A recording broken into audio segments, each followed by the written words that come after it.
Everyone, welcome back to my channel. So आज हम अपने एनसीईआरटी एग्जाम्पलर की सीरीज़ में एक नया चैप्टर कर रहे हैं which is chemical kinetics. Already बहुत सारे चैप्टर्स की मैंने वीडियो अपलोड कर दी है, तो आप जाके उसे चेकआउट कर सकते हो। मैं डिस्क्रिप्शन में भी लिंक दे दूँगी। अगर आप इस चैनल पर न्यू हो, please don't forget to subscribe to this channel and like this video. चलिए शुरू करते हैं इस चैप्टर को। तो यहाँ पर हम सबसे पहले क्वेश्चन कर रहे हैं। सो जो भी न्यू है इस चैनल पे मैं बता देना चाहती हूँ आपको कि मैं जो यहाँ पे क्वेश्चंस कराती हूँ तो मैं डिटेल में कंसेप्ट रिलेटेड भी करा देती हूँ। जितने पॉसिबल उससे क्वेश्चन बन सकते हैं मैं वो भी बता देती हूँ। सो डोंट वरी, अगर आप न्यू हो इस चैनल पे please feel free to write in the comment section what you like about it. And yes, let's just started now. First of all, पहला क्वेश्चन क्या कह रहा है यहाँ पे, the role of catalyst is to change. तो यहाँ पे रोल क्या है कैटलिस्ट का, तो कैटलिस्ट का रोल जो है यहाँ पे क्या होता है, तो आप बताओ। जब मैंने आपको कैरेक्टरिस्टिक बताई थी तो मैंने आपको बताया था कि ये without undergoing change in itself, तो ये यहाँ पर क्या करा देता है, रेट ऑफ रिएक्शन को इंक्रीज़ करा देता है। तो रेट ऑफ रिएक्शन को इंक्रीज़ कराने का काम कैटलिस्ट का होता है। अब यहाँ पे और दूसरा मैंने पॉइंट बताया था कि ये लो करता है एक्टिवेशन एनर्जी। सो एक्टिवेशन एनर्जी को यह क्या कर देता है, लो कर देता है। तो ये एक्टिवेशन एनर्जी होती क्या है, तो एक्टिवेशन एनर्जी यहाँ पर किस तरीके से मैं यहाँ पे ग्राफ के थ्रू दिखाऊंगी कि यहाँ पे क्या चल रहा है, प्रोग्रेस ऑफ रिएक्शन। तो ये यहाँ पे रिएक्शन हो रही है, प्रोग्रेस ऑफ रिएक्शन। अब यहाँ पे जैसे ही हम देखते हैं तो यहाँ पे ये रिएक्टेंट है और ये प्रोडक्ट है। तो ये जो है एक्टिवेशन एनर्जी, कैटलिस्ट क्या करता है, कैटलिस्ट इसको कम कर देता है। कैटलिस्ट की प्रेजेंस में जो एक्टिवेशन एनर्जी है वो कम हो जाती है, जिससे ईजिली यहाँ पे रिएक्टेंट जो है वो प्रोडक्ट में कन्वर्ट हो जाता है। सो कैटलिस्ट क्या करता है, is lowers the activation energy. तो role of catalyst is to change. क्या डेल्टा जी में चेंज आता है, नहीं, डेल्टा जी में चेंज नहीं आता है। डेल्टा एच में भी, एंथैल्पी में भी चेंज नहीं आता है। तो ये कहीं पे हमें ऑप्शन दिखे तो नहीं, चेंज नहीं करता है। सिर्फ क्या चेंज करता है यहाँ पे, हमारा activation energy, which is option number 3 is a correct one. Next question जो हम कर रहे हैं वो है the presence of catalyst heat evolve और heat absorb during the reaction is remained unchanged. जो मैंने अभी आपको बताया कि यहाँ पे कुछ भी चेंज नहीं करता है ये, तो ये रिमेन अनचेंज्ड ही रहेगी। Option number 3 is a correct one. Move on to the next question, the activation energy of a chemical reaction can be determined by. So ये कैसे डिटरमाइन करते हैं, the rate constant at a standard temperature और the determining the rate constant at 2 temperature. तो सबसे पहले मैं आपको बता दूं, जब भी एक्टिवेशन एनर्जी हमें निकालनी होती है, लाइक फ्रॉम दी, जब हम अरेनियस इक्वेशंस इसका डेरिवेशन करते हैं, ये भी इंपॉर्टेंट हो जाता है, डेरिवेशंस भी आते हैं तो वो भी आप कर लीजिएगा। तो जब हम लॉग वॉग लगाते हैं तो हमारे पास फाइनल एक इक्वेशन बनती है ना, फाइनल एक इक्वेशन इस तरीके से बनती है। तो हम यहाँ पे देखते हैं कि यहाँ पर जो है 2 डिफरेंट टेम्परेचर पे, है ना, यहाँ पे रेट कांस्टेंट पे 2 डिफरेंट टेम्परेचर होते हैं, तो वहाँ से हम उसका एक्टिवेशन एनर्जी निकाल सकते हैं, है ना। न्यूमेरिकल्स में भी ये पोर्शन बहुत ज़्यादा इंपॉर्टेंट फॉर्मूला है ये। तो यहाँ पर क्या होता है, यहाँ पर अगर मुझे ये निकालना है एक्टिवेशन एनर्जी, अगर मुझे निकालनी है, इसी हम एक्टिवेशन एनर्जी बोल रहे हैं, तो अगर हमें ये बाकी की चीज़ें पता होंगी तो हम निकाल सकते हैं। यही यहाँ पर एक्सप्रेशन है विच इज़ इम्पॉर्टेंट। तो जब थ्योरेटिकल कॉन्सेप्ट भी न्यूमेरिकल से बन सकते हैं, तो यहाँ पे जब आप ऑप्शन 2 देखोगे तो डायरेक्टली ये हमने जो अभी लिखा है एक्सप्रेशन उससे रिलेट करता है कि determine the rate constant at the 2 different temperature through which we can determine the activation energy. Okay, so it is option number 2 which is correct for the question number 3. Now move on to the next question which says like, ये यहाँ पे हमें diagram की ज़रूरत पड़ेगी। तो ये उसी तरीके का डायग्राम है जहाँ से अभी मैंने आपको बताया था एक। तो यहाँ पर क्या होता है, रिएक्टेंट से यहाँ पे प्रोडक्ट कन्वर्ट हो रहा है। तो जब भी टेबल वाले क्वेश्चन या फिर यहाँ पे कुछ डायग्राम आता है तो उसको एनालाइज करना होता है इस तरीके के क्वेश्चंस में। तो जब आप एनालाइज कर लोगे इजीली, आप यहाँ पे 50% काम कर चुके होगे। जब हम स्टेटमेंट पढ़ेंगे तो बाकी के डाउट्स भी क्लियर हो जाएंगे। तो यहाँ पे देखो, जैसे हमारे पास ये रिएक्टेंट से प्रोडक्ट बन रहा है, ठीक है। तो यहाँ पर ये जो है हमारी एक्टिवेटेड कॉम्प्लेक्स है, या ये हमारी एक्टिवेशन एनर्जी एक तरीके से हम कह सकते हैं, which is E1 + E2। Now ये प्रोडक्ट है, आप क्या एनालाइज कर पा रहे हो कि रिएक्टेंट की एनर्जी कम है, यहाँ पर अगर आप ध्यान से देखोगे एनर्जी है यहाँ पे, और यहाँ पे प्रोडक्ट की एनर्जी ज़्यादा है। तो यहाँ पर अब हम यहाँ पे ये पढ़ते हैं स्टेटमेंट क्या है, हमें करेक्ट ढूंढना है। The activation energy of A forward reaction is E1 + E2 which is correct, ठीक है। ये फॉरवर्ड रिएक्शन है जिसकी यहाँ पे एक्टिवेशन एनर्जी इतनी है, E1 + E2, and the product is less stable then reactant, और प्रोडक्ट जो है वो लेस स्टेबल है। अब स्टेबिलिटी का यहाँ पे कोरिलेट करो भाई, यहाँ पे प्रोडक्ट की जो है स्टेबिलिटी वो कम है, ये लेस स्टेबल है, यही तो कह रहा है। और ये बिल्कुल सही बात है। अगर प्रोडक्ट की अगर यहाँ पे प्रोडक्ट की एनर्जी ज़्यादा है तो यहाँ पे उसकी स्टेबिलिटी जो है वो कम होगी।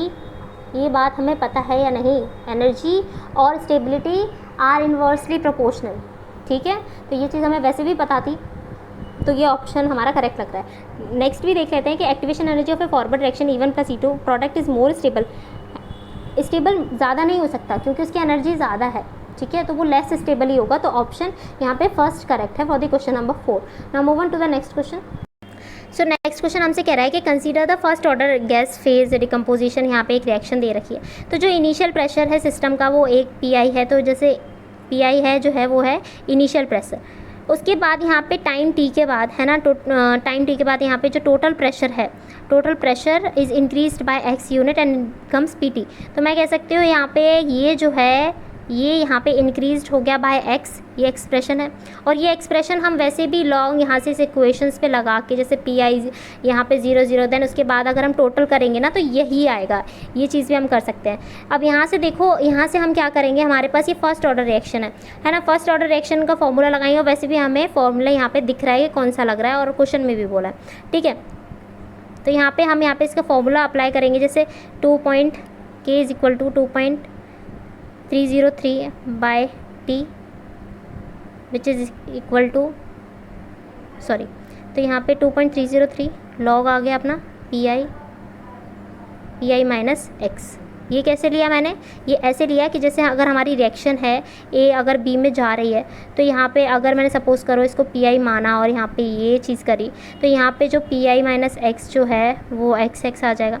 तो फाइनली जो हमारा PT होगा वो कितना आ जाएगा, सबको अगर हम प्लस कर देंगे तो यहाँ पे अगर हम इन सबको प्लस करेंगे तो यहाँ पे X से X कैंसिल हो जाएगा और जो हमारा फाइनल चीज़ आएगी वो कैसा आएगा, यहाँ पे PT = PI माइनस X। तो ये जो है ये मैं क्या लिख रही हूँ, इनिशियल माइनस फाइनल, जो मैंने अभी आपको बताया।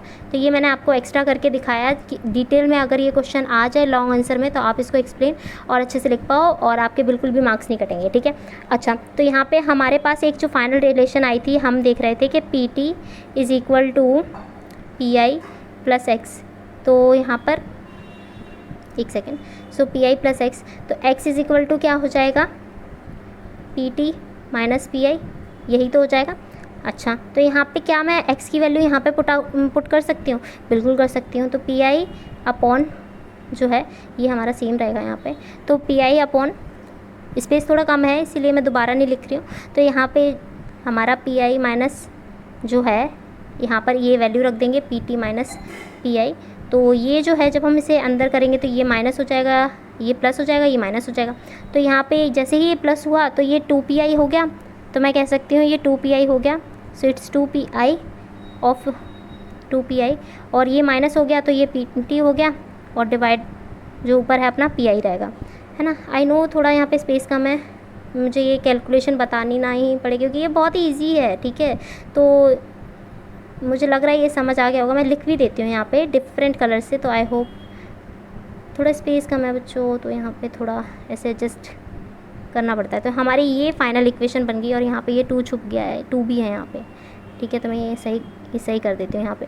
सो इट्स यहाँ पर ये जो है यहाँ पर ये 2 है, ठीक है। सो ये जो है फाइनल हमारे पास बन गया, ओके। तो ये एक्सप्रेशन जब आप मैच करोगे तो यहाँ पर आप देखोगे कि option number 2 is a correct one, ठीक है। आप देखोगे सिमिलर है और इसी तरीके से सॉल्व करना होता है, बेसिक टाइप के क्वेश्चंस हैं और इजीली सॉल्व हो जाते हैं, okay. Now move on to the next question which says according to the Arrhenius equation rate constant K is equal to this, which of the following option is represent the graph। तो यहाँ पे K versus time inverse का यहाँ पे इस तरीके से graph है। तो यहाँ पे देखो, अगर आप जब आप क्वेश्चन देखोगे यहाँ पे, तो यहाँ पे हमें क्या लिखना होगा, अरहीनियस इक्वेशन के बारे में मैं अरहीनियस इक्वेशन लिख ही देती हूँ यहाँ पे, तो मुझे उससे आइडिया यहाँ पे पड़ जाएगा कि हाँ क्या चीज़ आने वाली हो। तो यहाँ पे RT अगर मैंने लॉग ले लिया तो ये आएगा log K = log A minus of EA upon RT। और ये वैसे भी ईजी है, जब हम चैप्टर में करते हैं तो ये चीज़ हम बहुत डिटेल में पढ़ते हैं। ये यहाँ पे जो है बेस ये आ जाएगा। जब हम लॉग लेंगे ना तो ये स्टेप जो है वो मैंने यहाँ पे एक स्टेप स्किप कर दिया है, बस यहाँ पे लॉग के साथ ये लगाया और लॉग के साथ जैसे ही हम इसे लिखेंगे तो ये मैंने आगे कर दिया यहाँ पे स्टेप में, ठीक है, ओके। तो यहाँ पे ये इस तरीके से है। अब यहाँ पे आप देखोगे तो क्या बनेगा, y = CMX बन गया। अब यहाँ पे स्लोप क्या है, एक अनदर क्वेश्चन आ सकता है, स्लोप क्या है इस वाले क्वेश्चन में। तो स्लोप जो आएगी वो आएगी -EA अपॉन यहाँ पे अपनी RT, ठीक है। तो आप देखोगे ये जो है ये यहाँ पे हमारा ऑप्शन फर्स्ट करेक्ट है, यहाँ पे ये ग्राफ बन रहा है, ठीक है। इस तरीके से हमारा यहाँ पे ये वाला ग्राफ बन रहा है, ठीक है। Okay, move on to the next question. तो ऑप्शन फर्स्ट करेक्ट है इसके लिए।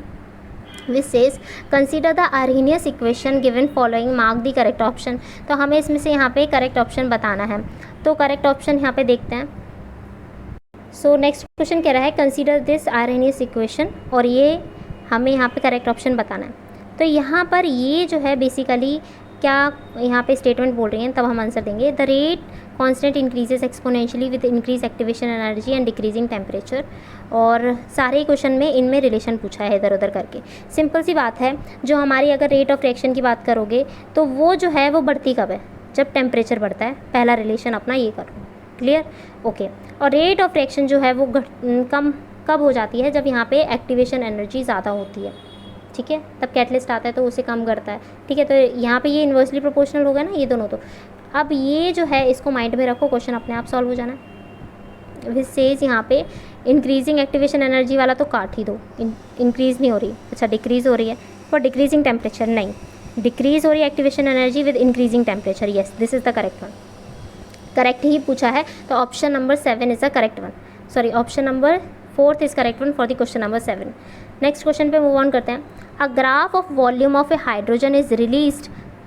सो इस क्वेश्चन में कह रहा है कि a graph of volume, like graph है volume hydrogen release versus the time of the zinc and dilute HCl। तो लाइक यहाँ पे एक रिएक्शन है हमारी, तो रिएक्शन किस तरीके की है, तो लाइक जिंक है और HCl है, वो आपस में यहाँ पे रिएक्ट कर रहे हैं और इस तरीके की यहाँ पे कुछ रिएक्शन हो रही है, ठीक है।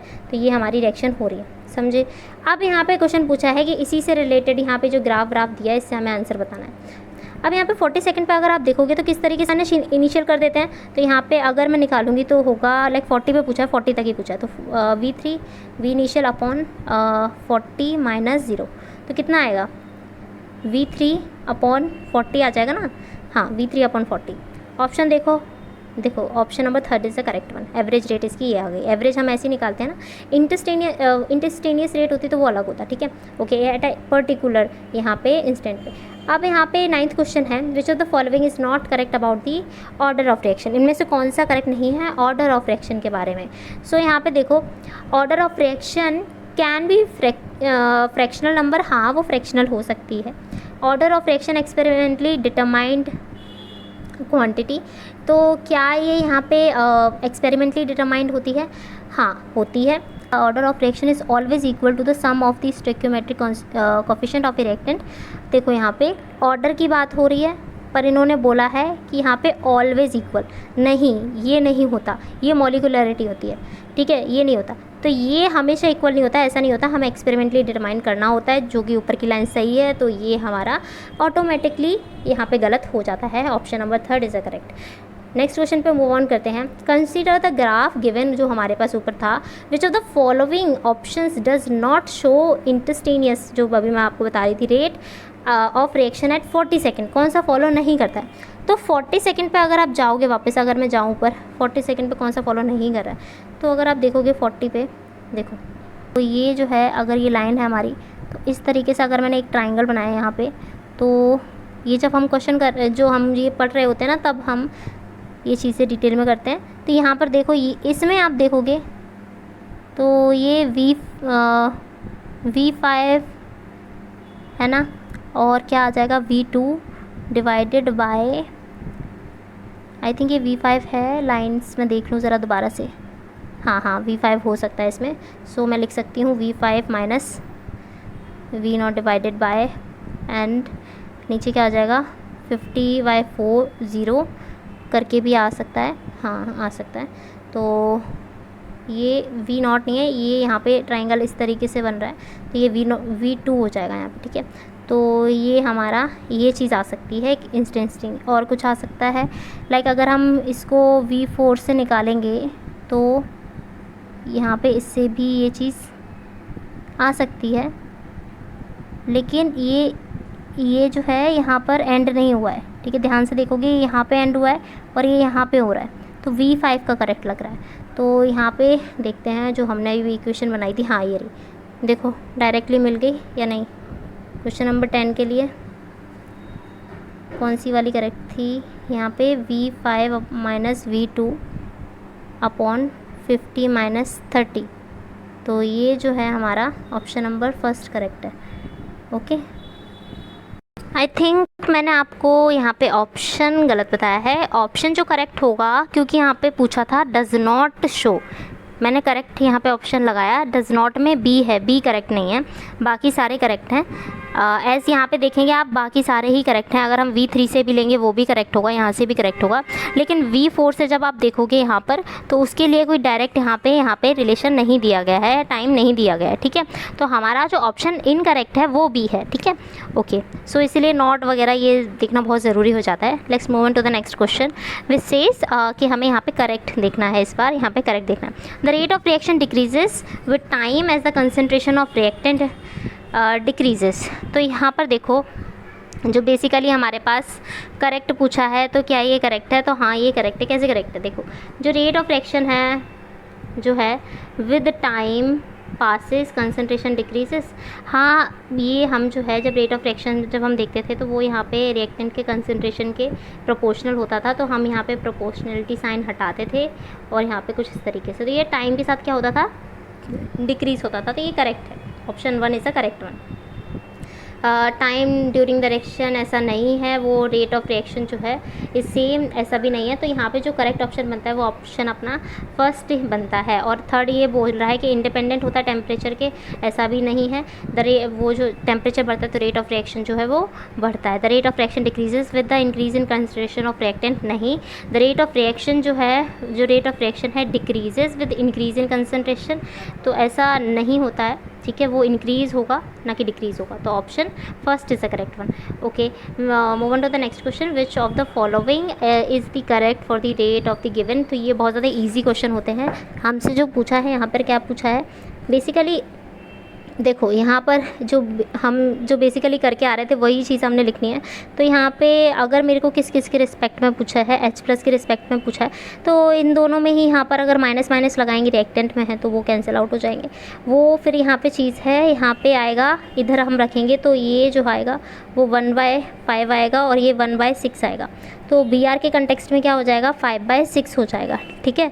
तो 5/6 किस में यहाँ पर दे रखा है? Option 3 is the correct one for the question number 12, ठीक है। ओके, इजी था ये वाला। 13 क्वेश्चंस पे आते हैं। 13 क्वेश्चन हमसे क्या कहता है? सो क्वेश्चन हमसे पूछ रहा है विच of the following graph represent the exothermic reaction. So exothermic reactions के लिए जो होता है यहाँ पे, ये हमारे पास इस तरीके के दे रखे ग्राफ। तो यहाँ पे अगर आप देखोगे बेसिकली, तो यहाँ पे रिएक्टेंट की एनर्जी है वो ज़्यादा होनी चाहिए प्रोडक्ट से, तभी वो एक्सोथर्मिक रिएक्शन होगी। अगर आप सारे ग्राफ कंपेयर कर लोगे तो आपको ए जो दिखेगा उसमें आप देखोगे कि रिएक्टेंट की एनर्जी ज़्यादा है, इसमें तो सेम है, इसमें तो कम है। तो यहाँ पर ऑप्शन नंबर ए करेक्ट हो जाएगा, विच इज़ ए ओनली। तो option first is the correct one for the question number 13। Move on to the next question which is question number 14। The rate law for the reaction is found to be. तो यहाँ पर ये है the concentration of B is double. अगर हमने concentration B की double कर दी, keeping the concentration A constant, the value of the rate constant will be. तो देखो यहाँ पर किसके बारे में पूछा है? रेट कांस्टेंट के बारे में पूछा है। रेट कांस्टेंट जो है यहाँ पे उस पर कोई फ़र्क नहीं पड़ता है यहाँ पे, ठीक है। कंसनट्रेशन का यहाँ पे कितनी भी कर दो कोई फ़र्क नहीं पड़ता। तो rate constant will be same, ठीक है, विल बी सेम। तो ऑप्शन अपना ए करेक्ट हो जाएगा, ठीक है। तो कुछ बेसिक से क्वेश्चन भी आते हैं। अगर यहाँ पे देखो, यहाँ पे स्टोक्योमेट्री वगैरह लगी है तो आप यहाँ पे कंफ्यूज होकर सॉल्व करने लग जाओगे, तो क्वेश्चन अच्छे से पढ़ने बहुत ज़रूरी होता है, ठीक है। Okay, question number 15, which of the following statement is incorrect about the collision theory of the chemical reaction. तो इसमें से मुझे इनकरेक्ट बतानी है, इनकरेक्ट बतानी है। तो यहाँ पे पहला क्या है? It considers the reactant molecule और atom to be hard spheres and ignore their structural features, ठीक है। तो हम उसको हार्ड स्फीयर मानते हैं, ये एक सही बात है इसमें।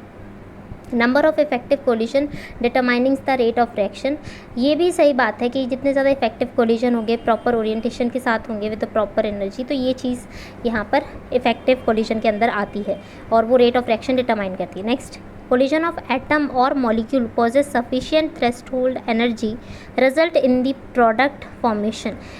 कोलिजन जो होता है एटम्स का या मॉलिक्यूल्स का, possessing sufficient threshold energy into the product formation, तो सारे ही मॉलिक्यूल, सारे ही जो यहाँ पे एटम्स हैं, उन सब के पास ही क्या यहाँ पे ऐसे एनर्जी होगी कि यहाँ पे प्रोडक्ट फॉर्मेशन कर लें? तो ऐसा भी नहीं होता है।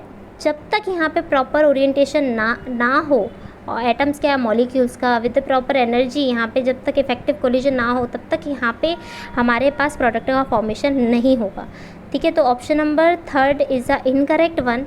लेकिन यहाँ पे अगर करेक्ट होगा, यहाँ पे प्रॉपर ओरिएंटेशन वगैरह ये सारी चीज़ें लगाना वर्ड ज़रूरी होता है। ठीक है, ओके। 4th है molecule should be collide with effective threshold energy and a proper, देखो यहाँ पे वर्ड आ गया proper orientation for the collision to be effective, जो कि मैंने जो आपको लाइन बोली सिमिलर लाइन यहाँ पे लिखी हुई है, ये बहुत ज़रूरी है। ठीक है, रीजनिंग में इस तरीके के क्वेश्चन आ जाते हैं तो आपको यही यहाँ पे आंसर देना होता है for the short type of answers. Okay, question number 16 which says the first order reaction is 50% completed. How much time would it take for the 100% completion? तो फर्स्ट ऑर्डर के लिए मैंने आपको स्पेसिफिकली जो पॉइंट हाईलाइट करने को बोला था वो था कि जो फर्स्ट ऑर्डर रिएक्शन 100% कंप्लीशन पे वो कभी टाइम नहीं होता, उसका इन्फिनाइट टाइम में वो जाके कंप्लीट होती है। ये बात हमेशा याद रखना कि टाइम जो है वो हमेशा इन्फिनिटी लगता है। क्यों? अगर मैंने यहाँ पे रिएक्शन लिख दी सपोज़ करो 3.303 और यहाँ पे log R0 बाय RT, तो ये यहाँ पे इसकी कंसंट्रेशन की हम बात कर रहे हैं। अब यहाँ पे आप ध्यान से देखो, अगर मैंने यहाँ पे जो रिएक्टेंट यहाँ पे 0 रख दिया, ठीक है, तो यहाँ पे हमारा जो यहाँ पे अगर यहाँ पे टाइम होगा, अगर मैं इधर टाइम को कर दूँ, इधर टाइम आ जाएगा, तो टाइम जो है हमारा वो इनफाइनाइट लगेगा या नहीं लगेगा? बिल्कुल टाइम इनफाइनाइट लगेगा। Okay, so option number 4 is a correct one. Okay, move on to the next question. तो नेक्स्ट क्वेश्चन है, ये जो कंपाउंड है यहाँ पे इस तरीके से केमिकल रिएक्शन हो रही है, तो यहाँ पे हमसे क्या पूछा है? यहाँ पे हमसे क्या पूछा है? आई थिंक ऑर्डर ही पूछा होगा। So keeping the concentration of this choose the correct option. तो ऑप्शन करेक्ट चूज़ करना है। देखो रेट, ये रेट ही पूछा है यहाँ से हमसे। तो देखो हमारे पास यहाँ पे कंसंट्रेशन दी है, अगर मैंने इसकी कंसंट्रेशन सेम रख ली, ये जो है ये यहाँ पे क्या हो रहा है, ये है, ये हमारे पास डबल हो रहा है, ये जो है 4 टाइम्स हो रहा है। तो यहाँ पे B की कंसंट्रेशन तो 2 आ गई, हमें दिख रहा है कि वो यहाँ पे डबल हो रहा है। अब A की अगर यहाँ पे मैं B की कंसंट्रेशन सेम रख लूँ, अगर यहाँ पे मैं B की कंसंट्रेशन सेम रख के चलूँ विच इज़ यहाँ से यहाँ, तो ये जो है ये यहाँ पर डबल हो रहा है, ये यहाँ पे डबल हो रहा है और ये भी यहाँ पे डबल हो रहा है, सेम हो रहा है। तो यहाँ पे ये तो सेम ही रहेगा, तो इसकी जो कंसंट्रेशन की पार जो होगी वो 1 ही आ जाएगी। ठीक है, तो ये तो सेम नहीं हो रहा है। तो इस तरीके से जो है हमारी रेट पूछी गई थी, तो रेट हमने यहाँ पे बता दी which is correct one this. So ये ऑप्शन आप मैच कर लेंगे। ऑप्शन कौन सा नंबर करेक्ट है 17 के लिए? तो हमारा B करेक्ट है। ठीक है, नेक्स्ट क्वेश्चन पे मूव ऑन करते हैं। विच of the following statements is not correct for the catalyst? इनमें से कौन सी स्टेटमेंट करेक्ट नहीं है कैटलिस्ट के लिए? It catalyse the forward and backward reaction for the to the same extent. To the same extent क्या ये यहाँ पे कैटलाइज करती है? तो येस, ये यहाँ पे कैटलाइज सेम एक्सटेंट तक करती है। उसके बाद सेकंड है it alters the delta G of reaction. देखो भाई ये दी हैं, कुछ भी गलत नहीं है क्योंकि यहाँ पे छोटी सी स्टेटमेंट ही गलत दे रही है। डेल्टा जी वगैरह कुछ भी यहाँ पे अल्टर या चेंज नहीं करता है कैटलिस्ट, तो यहाँ पे ऑप्शन 2 करेक्ट हो जाएगा। ठीक है ना? ओके, नेक्स्ट क्वेश्चन पे बढ़ते हैं। पूछा क्वेश्चन नंबर 19 में the value of rate constant of A pseudo first order reaction. तो स्यूडो फर्स्ट ऑर्डर रिएक्शन, यहाँ पे rate constant of pseudo first order reaction के बारे में पूछा है, क्या वैल्यू किस पे डिपेंड करती है? देखो यहाँ पर सबसे पहले कंसेप्ट इसका अलग से ही आता है जो कि हमने करा भी है डिटेल में। तो होता क्या है, जैसे एक रिएक्शन है, सपोज़ करो कि यहाँ पे उसमें एक रिएक्टेंट की जो कंसनट्रेशन है वो हो जाती है एक्सेस में। तो अगर ये बेसिक सी रिएक्शन ली, सपोज़ करो मैंने A या B में से इसकी ही यहाँ पे मैंने कंसनट्रेशन है वो एक्सेस में ले ली ना। अब क्या होगा यहाँ पे, अगर मैं इसका रेट लिखूँगी तो जो रेट आएगा बेसिकली वो आएगा यहाँ पर यहाँ आएगा कंसंट्रेशन ऑफ A और यहाँ पे कंसंट्रेशन ऑफ B तो आएगी, लेकिन उसका हम यहाँ पे ऑर्डर 0 लिखते हैं। ठीक है, अब यहाँ पे क्या होता है, अगर सपोज़ करो यहाँ पे पूछा क्या जा रहा है हमसे rate constant pseudo first order का। बेसिकली अगर rate constant pseudo first order का जो होगा वो कैसे रिएक्ट करेगा, यहाँ पे सॉरी कैसे यहाँ पे हम दिखाएंगे, उसको डिपिक्ट करेंगे कि यहाँ पे ये जो हो गया हमारा K डैश हो गया सपोज़ करो, तो ये यहाँ पे A आ गया और ये रेट आ गई। ठीक है, तो यहाँ पर हम कह सकते हैं इसको फिक्स रखा है। ठीक है, ये फिक्स है, ये कांस्टेंट है, इसको हम क्या कर देते हैं कांस्टेंट। तो ये जो है आपस में यहाँ पे मिलके ये जो है इस पे यहाँ पे डिपेंड करेगा और ये कहीं ना कहीं डिपेंड इस पे करता है, ठीक है। तो ये डिपेंड करता है जो भी यहाँ पे हमारे पास रिएक्टेंट है जो एक्सिस में प्रेजेंट है, कौन सा कांस्टेंट की हम बात कर रहे हैं, pseudo first order reaction constant की बात कर रहे हैं, ठीक है, स्यूडो रेट कांस्टेंट की बात कर रहे हैं, ठीक है। तो यहाँ पर ये किस पे डिपेंड कर रहा है, it's depend on the concentration present in small amount, depend on the concentration of excess amount, ठीक है। तो जो यहाँ पे एक्सेस अमाउंट में है उस पर डिपेंड कर रहा है independently of the concentration of reactant और डिपेंड ओनली ऑन टेम्परेचर, सिर्फ और सिर्फ टेम्परेचर पे नहीं यहाँ पे, और हमारा जो है एक्सेस में जो भी हमारा कंसंट्रेशन प्रेजेंट है रिएक्टेंट का उस पर भी डिपेंड करता है। तो ऑप्शन 2 करेक्ट हो जाता है। नेक्स्ट क्वेश्चन पे देखते हैं, कंसिडर रिएक्शन लाइक दिस। हम जो देख रहे हैं तो ये जो रिएक्शन है अगर आप देखोगे तो ये है हमारी इक्विलिब्रियम में, ठीक है ना। तो यहाँ पे हमें रिएक्शन दिख रही है। अब यहाँ पे हमें बताना है लाइक क्या करना है, करेक्टली डिपिक्ट करना है कौन सा यहाँ पे ग्राफ सही है। तो यहाँ पे देखो आप ग्राफ दे रखे हैं इक्विलिब्रियम पे। पहला वाला देखते हैं। पहला वाला यहाँ पे क्या है कि यहाँ पे with the decrease in reactant the concentration of A will be increasing, sorry B is increasing with decreasing of the reactant A. तो यहाँ पे अब ये इस ग्राफ में सिर्फ डायरेक्टली इंक्रीजिंग दिखा रहा है खाली, तो ऐसा नहीं चलेगा क्योंकि यहाँ पे इक्विलिब्रियम में है। तो ए और बी की कंसंट्रेशन जो है वो कहीं ना कहीं सेम होनी चाहिए, जो कि मुझे ऑप्शन बी बिल्कुल करेक्ट लग रहा है। ऑप्शन सी आप देखोगे तो यहाँ पे ऑप्शन सी तो अलग ही दिख रहा है कि यहाँ पे कॉन्स्टेंटली इधर ऐसे बना दिया, तो ऐसे नहीं है, इक्विलिब्रियम पे ये जो है ये यहाँ पर कुछ इस तरीके से दिया है, लेकिन एक बिल्कुल ऐसे इक्विलिब्रियम में एक डायरेक्टली शो नहीं करा है। तो हमारा जो मोस्ट अप्रोप्रिएट आंसर जो है वो ऑप्शन नंबर 2 हो जाता है। आई होप आपको ये वीडियो अच्छी लगी हो। Please don't forget to like share and subscribe to this channel and till then keep